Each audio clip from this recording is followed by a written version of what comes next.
Have you ever thought, I should eat better, but it's so expensive? Eating healthy can help us to support our health, but everything seems to be so expensive. When we want to make healthy food choices, it seems like our food bills can go up and up. In today's video, I'm going to share tips to help keep the food bills lower and still support our health with nutritious, healing, and delicious foods. Stay to the end where I'll share how you can get a free download summarizing these tips to help you eat healthy and stay on a budget. Before we jump into the tips, I want to talk a little bit about perspective and perspective when it comes to food. Many see it as an expense. We often look at it as a burden. I invite you to shift your perspective and look at it like an investment. We invest our money in stocks and mutual funds and retirement accounts. Why do we do it? We're investing for the future.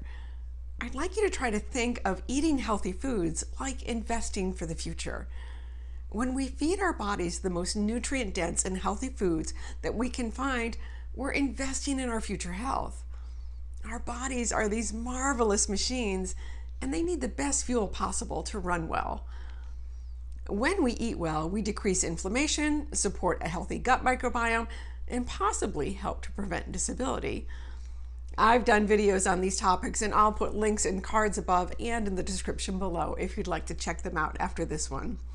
If we can preserve our health, we may also preserve our ability to work and receive income.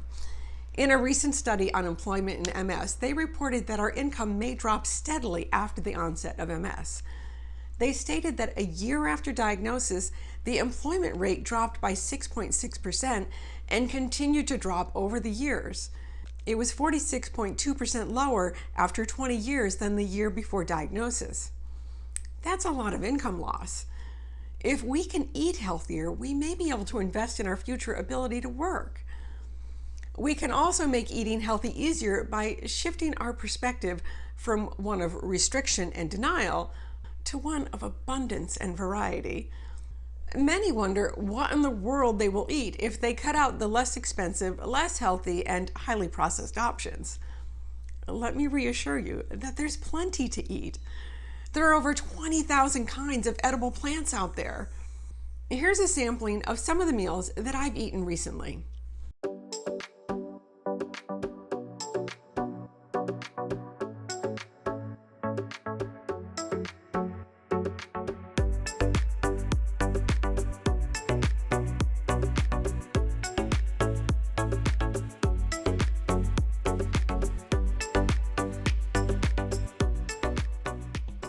I eat a more diverse diet now than before I went plant-based. So I guess that's really the first tip. Try to shift your perspective on eating healthy. Look at it as an investment in future health and abilities to function and work. Okay, let's talk about some specific ways to save on those awesome healthy foods. Berries. Berries are incredible for health. They're full of antioxidants, polyphenols, and fiber. They can also be incredibly expensive. Buying large bags of frozen berries is a great way to save money on these. This morning, I looked at my local grocery store. A 16-ounce package of organic strawberries was $4.99 on sale, and the regular price was $5.99. At my local club big box store, it was $11.99 for 4 pounds of organic frozen strawberries. The berries at regular price are 38 cents an ounce. The frozen berries are just 19 cents an ounce. Fresh organic blueberries were $7.99 for 18 ounces. A 3-pound bag of organic blueberries was just $9.99 at the box store. That's a difference of 44 cents per ounce to 21 cents per ounce. Some delicious ways to incorporate these berries into our diets is in fruit smoothies, over oatmeal, or bake them into healthy muffins. Next is greens. Greens are amazing for health. They have amazing fiber, flavonoids, vitamins, protein, and calcium. Like berries, we can save a lot of money on them by buying frozen instead of fresh. Kale is one of our favorite greens. A 12-ounce package of organic kale was $4.29 versus 4 pounds of frozen organic kale for $11.99. Fresh is 36 cents an ounce versus frozen at 19 cents an ounce. Spinach is another wonderful green. 11 ounces of fresh baby spinach was $5.99 versus a 4-pound bag of frozen spinach and kale blend for $11.99. That's a difference of 54 cents per ounce versus 19 cents per ounce. And while it's true that we can't make salads from frozen greens, there are lots of other ways that we can enjoy frozen greens. We can put them in smoothies, add them to a tofu scramble, steam them and serve them over grains, or mix them into marinara sauce. I even like them when I make savory oatmeal. Another benefit of frozen greens is they last a long time. Have you ever bought fresh greens with the intention of eating them, only to have them go limp and bad in the refrigerator before you got to them? Yeah, me too. Another way to save money is to buy foods that last a long time, especially when they're on sale. Potatoes and winter squash are staples in my kitchen, especially sweet potatoes. Again, a big box store can help save money. I can save $1 on a 3-pound bag of organic sweet potatoes. And next is proteins. I'm plant-based, so I get the bulk of my proteins from legumes and grains. But I'll let you in on a secret. All plants have some protein. Eating these types of foods for protein automatically saves money because they're way less expensive than meat. Here are a few examples. Quinoa is 39 cents an ounce, soybeans are 21 cents an ounce, tofu is 20 cents an ounce, and canned chickpeas or black beans, they're 12 cents an ounce. For comparison, grass-fed beef for kebabs, not even a great cut of meat, is 58 cents an ounce, and organic chicken is 62 cents an ounce. And the legumes and grains don't include harmful fats. It's a win-win. The next tip is to buy in bulk. Many of the dry goods that we eat can be bought in bulk online or at big box stores, making them very, very affordable. Yes, it may take a bit longer to cook, but this video is about saving money, not time.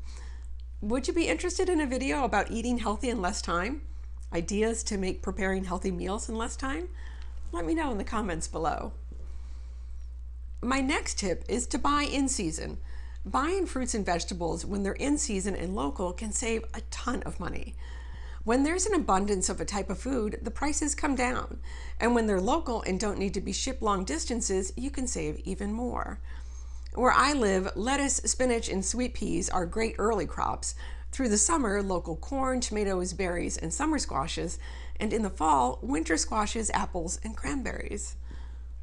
My next tip is to consider subscribing to a local CSA, Community Supported Agriculture.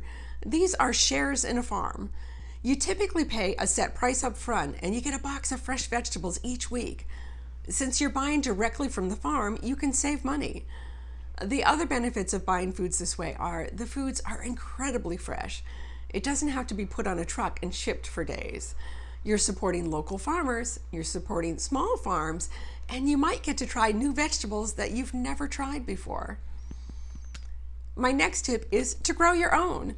Having a garden is a great way to save money on food. Plus, it's a great way to get outside and get some exercise. We have a tower garden and it's bursting with eggplants, tomatoes, and peppers right now.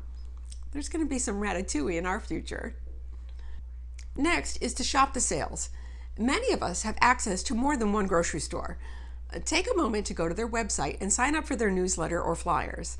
Then once a week, sit down with a cup of coffee and see who has the best sale prices. This can also inspire meal planning. I'll often build a meal around what was on sale that week. My next tip is to buy organic when you can, but it doesn't have to be everything. Have you heard of the Dirty Dozen and the Clean 15? The Dirty Dozens are foods that are the most contaminated with pesticides and the ones that we should buy organic whenever possible. I use the Environmental Working Group website to check these foods. The Dirty Dozen includes strawberries, spinach, kale, collard, and mustard greens, grapes, peaches, pears, nectarines, apples, bell and hot peppers, cherries, blueberries, and green beans. On the flip side is the Clean 15. These are foods that have the least amount of pesticide residue, so we can probably get away with non-organic purchases of these. The Clean 15 includes carrots, sweet potatoes, mangoes, mushrooms, watermelon, cabbage, kiwi, honeydew melon, asparagus, sweet peas, papaya, onions, pineapple, sweet corn, and avocados. I will put a link to the Environmental Working Group website in the description below, and I'll include these foods on my free handout. To get your free handout, see the link in the comments and also in the description below. So, what do you think? Have you changed your mind on healthy eating being expensive? Or changed your perspective on investing in your health? Let me know in the comments below. I love to hear from my viewers. To see more on healthy eating, watch these videos next. Please do me the favor of liking the video, subscribing to the channel, and sharing this video with others. This is important because it helps to support the channel and helps it to reach more people. Thanks. Until next time, be well.